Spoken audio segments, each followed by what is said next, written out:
flammes de la colère ont noirci le bâtiment gouvernemental à Tuzla, mais aussi jeté dans les rues des centaines de manifestants. Comme dans les pays arabes, peut-on parler de printemps bosnien? Dans cette ville, comme dans d'autres de Bosnie-Herzégovine, depuis quelques semaines, des marches de protestation rassemblent familles de classe moyenne, étudiants de gauche et chômeurs. Tous dénoncent le manque d'emploi, les pots de vin et l'inertie politique. 4 des 10 gouvernements régionaux ont déjà été renversés. Il y a d'abord la privatisation corrompue. Les partis politiques contrôlent la justice, la police et imposent la peur dans nos vies quotidiennes. Et le pire, c'est qu'ils ont volé l'argent de la population et ils se sont enrichis.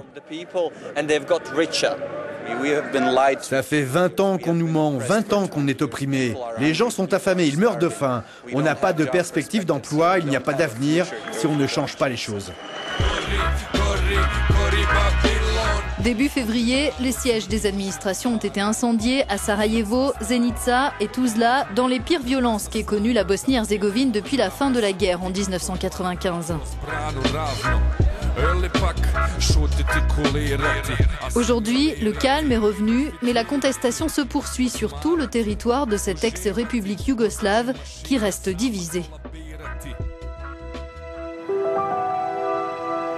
Tuzla, capitale régionale, compte 100 000 chômeurs pour 80 000 personnes qui disposent d'un emploi. À l'échelle de ce pays d'un peu moins de 4 millions d'habitants, les chiffres du chômage diffèrent selon les statistiques. Entre 25 et 45% de la population active n'aurait pas de contrat de travail. C'est dire à quel point l'économie souterraine domine ici les relations sociales et politiques. C'est Aldin qui est à l'origine de la vague de contestation. Cet expert en nouvelles technologies a dénoncé haut et fort une pratique que sa femme et lui ont subie. Depuis, il reçoit des menaces et demande l'asile à l'étranger.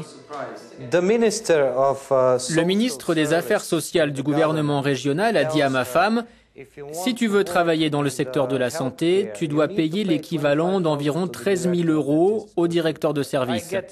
Dans mon cas, j'avais décroché un emploi dans l'entreprise de télécommunications de Bosnie, à la régulière sur concours. J'y étais depuis 3 mois quand mon supérieur m'a dit « Hey, tu n'as pas payé les 13 000 € pour être embauché ici. Si tu ne payes pas, tu seras viré et mon cousin viendra prendre ta place. » Autre conséquence de cette corruption galopante, la Bosnie-Herzégovine perdrait 800 millions d'euros par an en raison de malversations dans le cadre d'appels d'offres. Une somme qui soulagerait pourtant des finances publiques plombées par les dettes. Emir Dikic préside le conseil d'administration de la branche bosnienne de l'ONG Transparency International.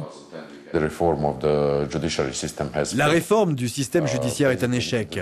En gros, ce système subit toujours une forte pression de la part du monde politique et la Bosnie se retrouve corrompue sous l'action des 6 ou 7 personnes les plus puissantes du pays. Ces gens sont en réalité les présidents des principaux partis.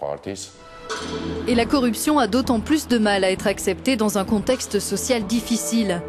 Par le passé, plusieurs entreprises employaient près de 3000 ouvriers à Tuzla, dont Sakib qui a travaillé 33 ans dans l'usine chimique du secteur avant d'être licencié.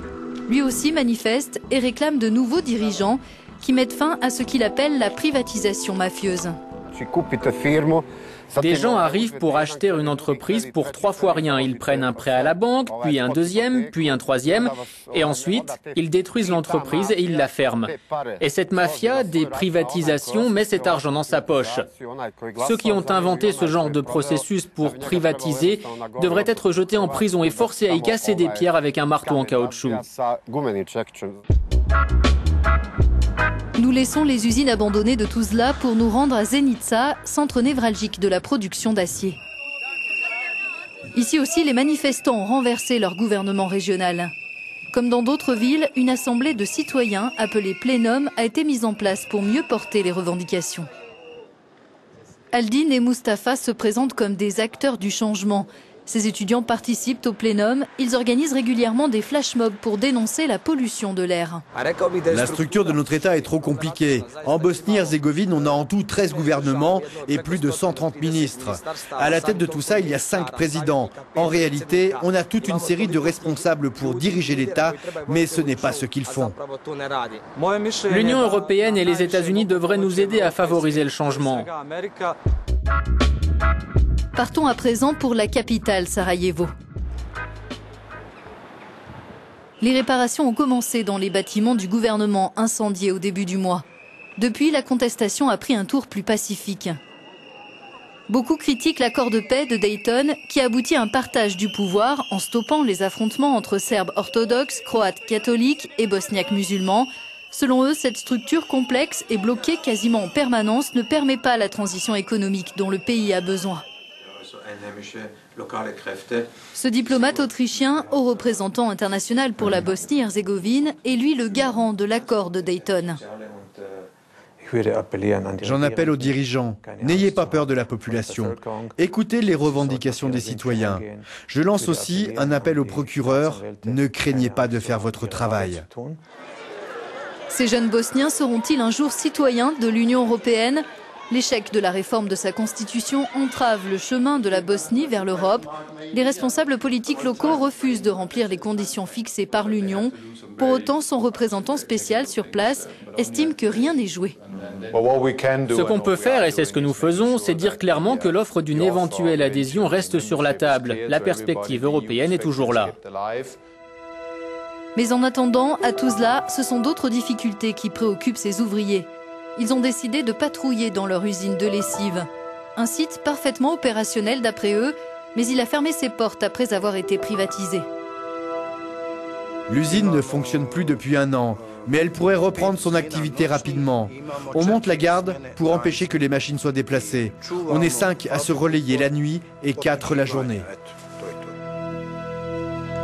Les anciens employés accusent aussi leur patron de ne pas avoir payé de cotisations sociales pendant plusieurs années. Et nombreux sont ceux qui n'ont pas droit à l'assurance maladie, aux allocations chômage et à la retraite.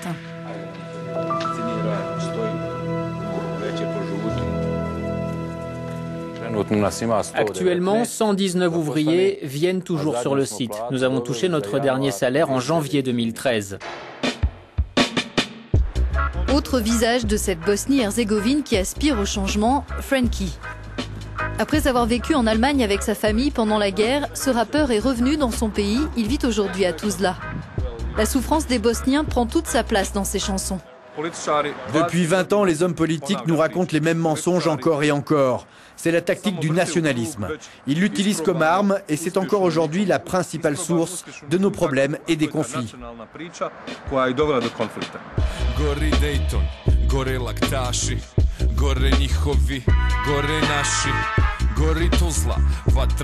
Frankie et les autres craignent que ce début de printemps bosnien ne conduise à de nouveaux affrontements interethniques, attisés par une classe politique sourde aux revendications d'une grande partie de la population.